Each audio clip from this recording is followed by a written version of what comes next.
Hey guys, it's Moon and Taurus here. Welcome back to the channel. It's been a while. Currently, I've been working on a Moon and Taurus poetry book.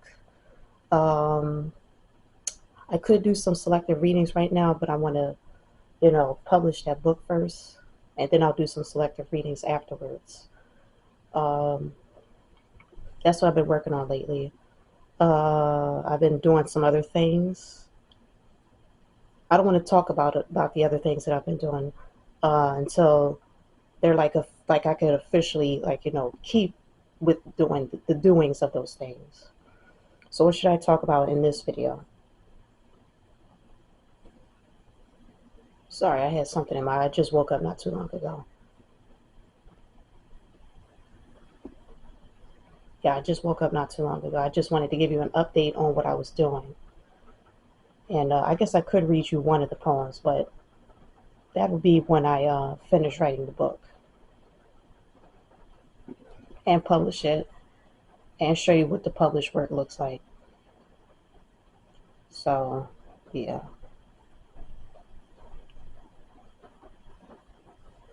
Yeah. I'm thinking about doing an ebook and a print book for it, but maybe I should do just an ebook. But no, I want to do a print book for it. Um, I want to make it at least 50 pages. Um, I gotta stop saying. Trying to think of what to say.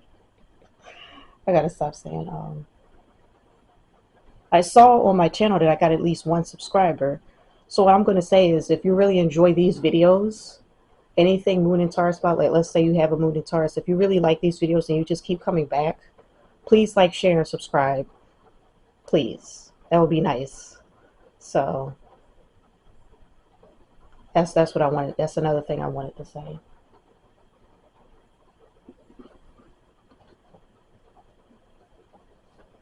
Remember, Remember I read to you from this book, the Moon Astrologer book. Yeah, I have another astrology book I could read to you from.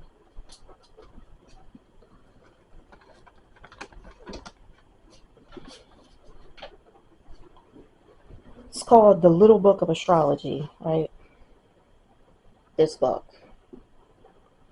It's smaller than the other one, but it has a lot more information in it. So they talk about the sun, the moon, the Mercury, the Venus, the Mars, the Jupiter, the Saturn, the Uranus, the Neptune, the Pluto, and the houses and stuff like that.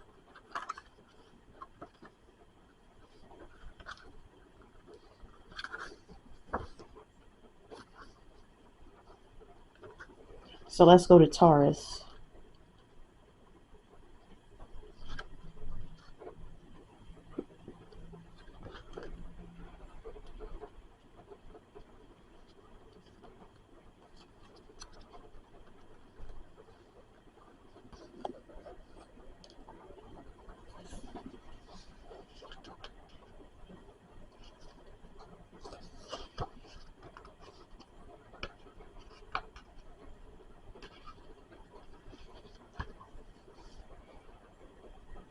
So let's see how many pages they got on Taurus. So they'll talk about it as a sun sign, but what applies to the sun also applies to the moon. So that's something you should consider.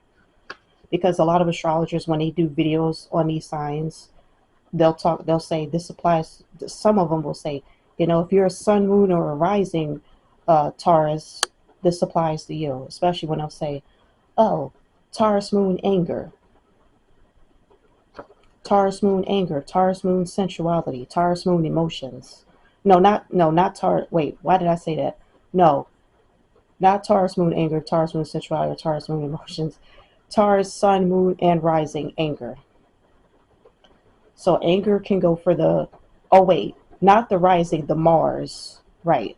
So they'll say stuff about the Taurus sun, the moon, and the rising. But when it comes to anger, it's Taurus sun, moon, and the Mars. So the anger applies to the sun, the moon, and the Mars. So they have this insatiable, angry moment where they go just crazy. And yes, I've had my crazy moments before.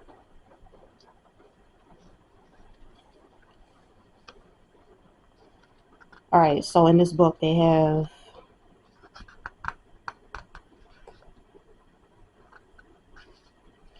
Taurus, a peaceful romantic, that page.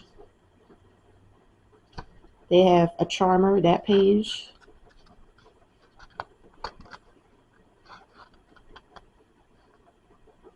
They have an innate administrator, that page for Taurus. They have Theseus and the Minotaur for Taurus, that page. And they have Shakespeare destined to succeed, that page. But he was the Taurus sun, so I think they tried to say he had a Taurus moon as well, but when I looked at his chart, I think he had like Cancer moon. Unless they have a different math to do the chart, what they said was wrong. So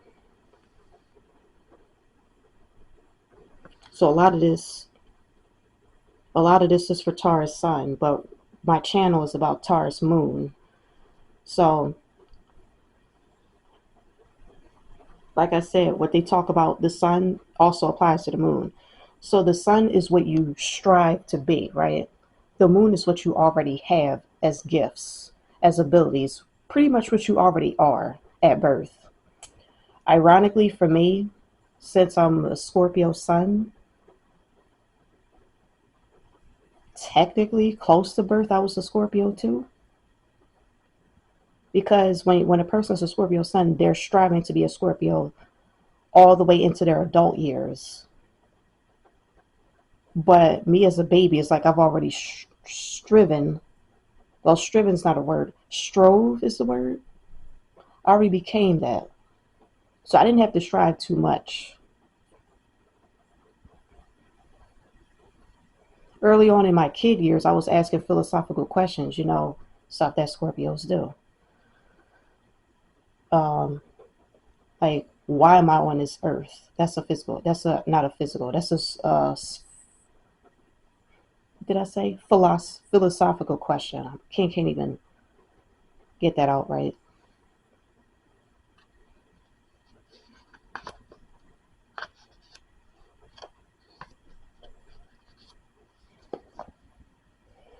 Couldn't even get that out right. So the difference, like I said, between the sun and the moon is that the sun is what you're striving for. Technically, I'm still striving to be a perfected Scorpio. I'm still striving for that because I have a self-reflective journal and I also do self-reflective poetry. The poetry part is the Taurus part, but the Scorpio part will be the self-reflection part. That's not to say that Taurus cannot self-reflect. A lot of them don't, but some of them do. Pretty sure Shakespeare did, and he's a Taurus sun. Alyssa Trahan or Alyssa Sharp, she's self-reflected and she's a Taurus moon. She's a Libra sun though. So yeah, Taurus moons do self-reflect. Not all of them, but some of them. Um, Taurus suns can self-reflect. Not all of them, but some of them. Um, some of the ones that don't do it might do it partially, and I'm talking about the Taurus suns. They might do it partially, but not 100%. Like if you'll say to one, like, you seem like a very innocent person, he may say, "Oh, I'm not all that innocent." So that's self-reflection when you say stuff like that. You had to reflect on yourself to say something like that. But they don't do enough of it. They don't do enough of it. They don't sit down and say, "I got to examine myself to see where I need to be when it comes to self-examination and to, you know, do better with the self-examination." That's another thing I could talk about. And I don't mean self-examination. Something just popped up in my head. Um, the different decans for Taurus, right? So there's different decans for Scorpio sun, right? I'm third decan on Scorpio. And the funny thing about that is that it's a self-examination sign, Scorpio as a whole, but it's more of a self-examinator when it's in the third decan. One of my books has that in it. Oh yeah, that's right. It's an ebook that I was reading that said. I'm thinking, do I have a physical book that said that? It's one of my ebooks that said that.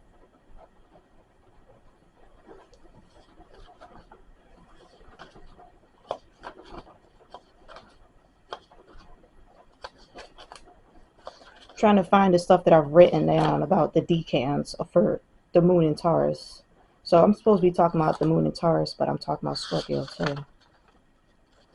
I'm just telling you what I have in my chart. So I'm third decan Scorpio Sun, but I'm third decan Taurus Moon as well. Third decan Taurus Moon is can't. I mean not no. Third decan Scorpio Sun is the Cancer decan.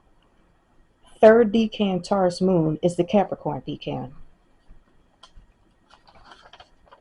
That's like double opposition, right? Scorpio and Taurus are opposition signs, but when it comes to the sun and moon, they have to sit on top of each other for it to be a complete opposition. Because you could be a new moon, Taurus moon person, have a Scorpio sun, and that's not an opposition. But those are opposing signs, but that's not a complete opposition. Okay, so I was born on a full moon, Scorpio sun, Taurus moon, right? That formed a full opposition because it was a full moon. The moon was opposite the sun that day. Got to find my notes on the decans. So what decans mean is that every 10 degrees you get something different. That's what decans mean.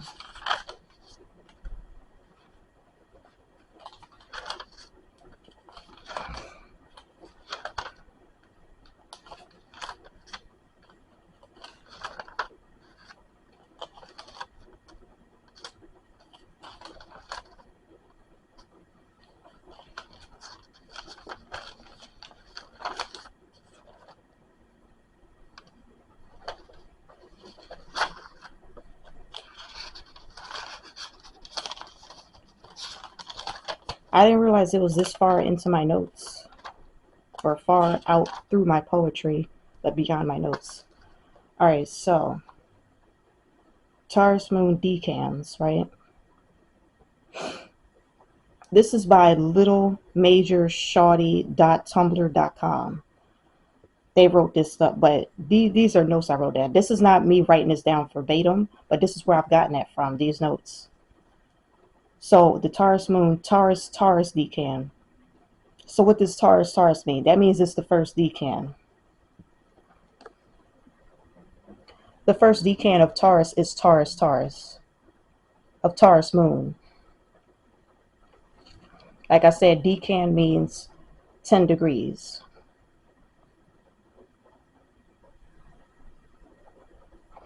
Think of decan like decagon. That's a 10-sided shape.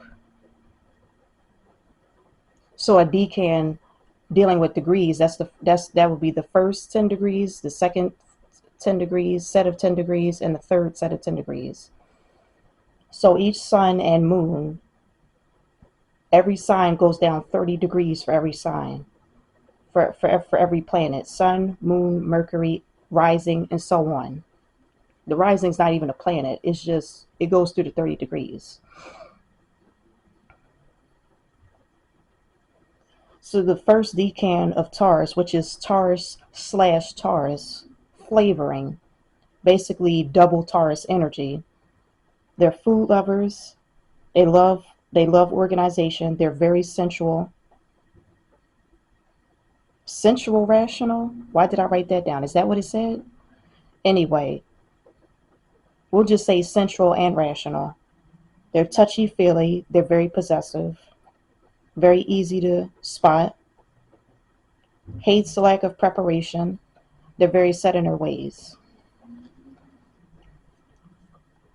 All right, Taurus Moon decan, Taurus Virgo decan. So that means we're oh yeah.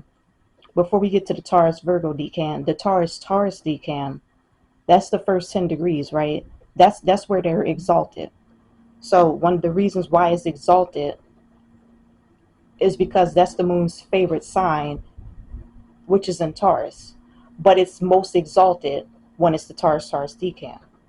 So it's the most exalted at 3 degrees, but if I'm not mistaken, it's exalted from 0 to 10 degrees.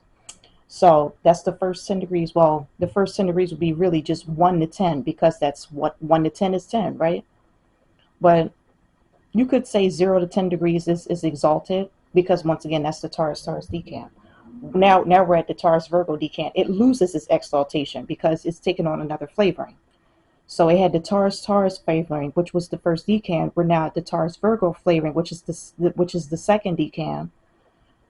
We're still talking about Taurus moon. The Taurus Virgo flavoring for Taurus moons, unlike the Taurus moons that have the Taurus flavoring, the Taurus Virgo is more mercurial, means they're more of a thinker. They're more aloof, which means they zone out. They're not attached to anything. Inward about feelings, not as set in their ways like the Taurus decan.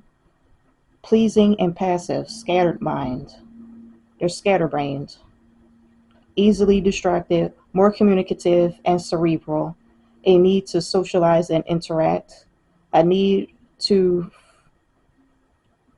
why would I say a need to for privacy? Got to get rid of those.